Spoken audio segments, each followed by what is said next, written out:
Langsung saja baca. Memang menjual ayat-ayat Allah dengan harga murah itu tercantum dalam Al-Quran.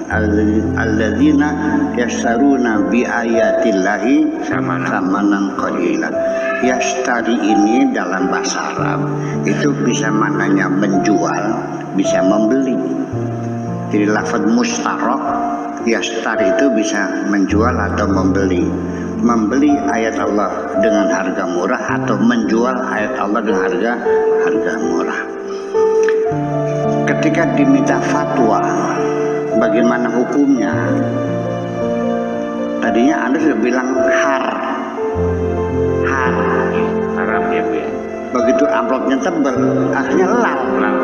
Jadinya harlal. Itu terjadi. Ini MUI ini ketua majelis. Ya, dijual semacam itu demi kepentingan. Dan ini agama masuk ke ranah politik ini bukan sekarang. Sejak Nabi Muhammad meninggal dunia pada detik pertama persatuan umat Islam sudah pecah kongsi. Ya, terjadi pembelahan dua kelompok Syiah dan Sunni. Ya, membela Abu Bakar dan membela Sayyidina Ali, saling bunuh-membunuh sampai Khulafaur Rasyidin matinya mengenaskan semua. Ya karena itu perebutan kekuasaan, bukan perebutan agama, perebutan kekuasaan. Dia berebut khilafah. Abu Bakarnya mati diracun, Umarnya mati ditusuk, Utsmannya mati dibacok, Ali mati digebugin, istrinya mati digencet, anaknya disembelih, Husain Hasannya mati diracun. Nah, semacam itu. Jadi artinya saya pribadi dengan tidak merendahkan bahwa kenapa saya tidak mendukung partai Islam, partai agama, ya kan? Karena saya tidak tertarik dengan simbol-simbol agama sebagai alat untuk mendapatkan kekuasaan. Kita bikin partai-partai aja, ya seperti Gerindra, seperti Nasdem, seperti Golkar, seperti dan sebagainya kan gitu. Yang tidak ini. Adapun nanti Anda sebagai seorang agamis yang peduli agama, setelah Anda berkuasa, silakan tunjukkan kepeduliannya kepada agama, itu aja. Kemudian lagi, isunya membela agama. Dari kan masalah membela agama, gitu. Ya. Semua orang membela agama, malah kadang-kadang berbicara terlalu tinggi. Siapa lagi yang membela agama Islam kalau bukan kita yang membela? Sepertinya dia itu seperti jagoan. Saya bilang, kamu itu siapa? Kamu itu bukan apa-apa. Allah tidak membutuhkan kamu untuk membela agama Islam. Kau nggak butuh. Ya, tidak perlu kau bela, Allah membela sendiri. Dan yang dibela oleh Tuhan semua, bukan hanya Islam saja. Ketika engkau ingin menghancurkan agama Kristen, akan dibela oleh Tuhan. Ketika engkau akan menghancurkan agama Hindu, akan dibela oleh Tuhan Hindu itu. Ketika engkau akan menghabisi Yahudi, akan dibela oleh Tuhan Yahudi itu. Siapapun yang menghancurkan Islam akan dibela Islam oleh Allah. Ingin buktinya? Oke. Ketika Eropa menguasai ekonomi, teknologi, politik, budaya di tangan mereka semuanya, betul nggak?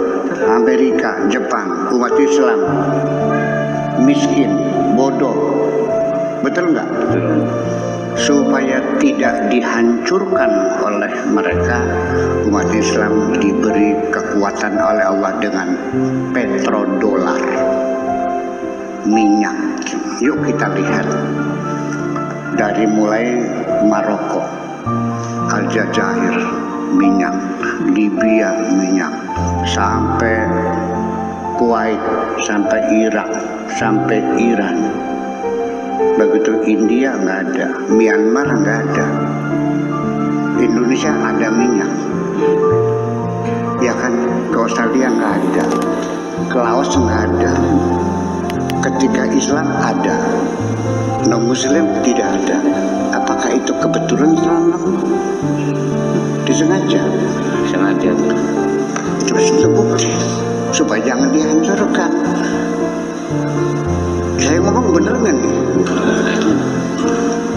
Saya harus menyebutkan dalilnya supaya saya jangan dituduh ngawur lagi, bikin ngarang. Masa agama Islam dibela, agama Kristen dibela? Betul dibela.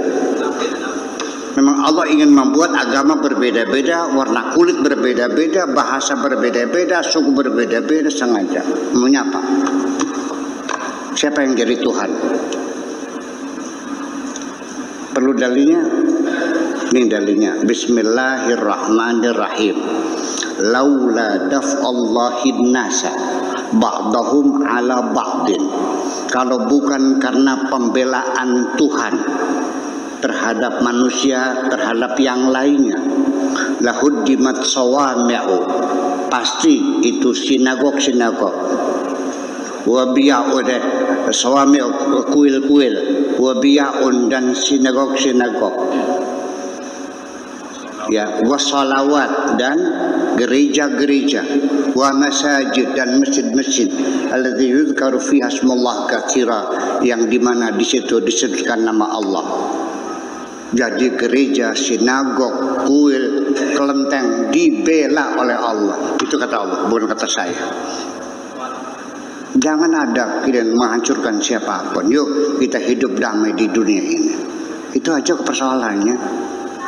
Iya, jadi ketika engkau membela agama Islam, bukan takbir bawa pentungan mukuli orang. Buktikan ajaran Islam itu, aplikasikan, implementasikan Islam itu dalam perilakumu sehari-hari. Itu saja persoalannya. Yang baik, yang santun, yang susah ditolong, yang lapar dikasih makan, yang bodoh diajarin, kan begitu. Itu jalan menuju sorga. Menghidupi orang lain, yang lapar dikasih makan, yang sakit diobati, itu jalan menuju surga. Bukan meledakkan bom, membunuh orang tidak berdosa. Surga apanya? Masa masuk surga dengan cara membunuh orang tidak berdosa? Pakai logika aja. Tetapi yang pelakunya itu yakin betul akan masuk surga, sampai dia bersedia mengorbankan nyawanya. Ya kalau dia mati, istrinya kan janda, anaknya jadi anak yatim. Dia yakin masuk surga dengan cara membunuh orang yang tidak berdosa, ngebom hotel, ngebom pasar, ngebom supermarket. Sih, kok bisa terjadi begitu ya? Ini yang harus kita pelajari mendetail, bahwa membela agama Allah adalah bukan menyerang orang lain, tapi implementasikan ajaranmu dengan perilakumu sehari-hari di tengah masyarakat. Terima kasih, begitu kira-kira.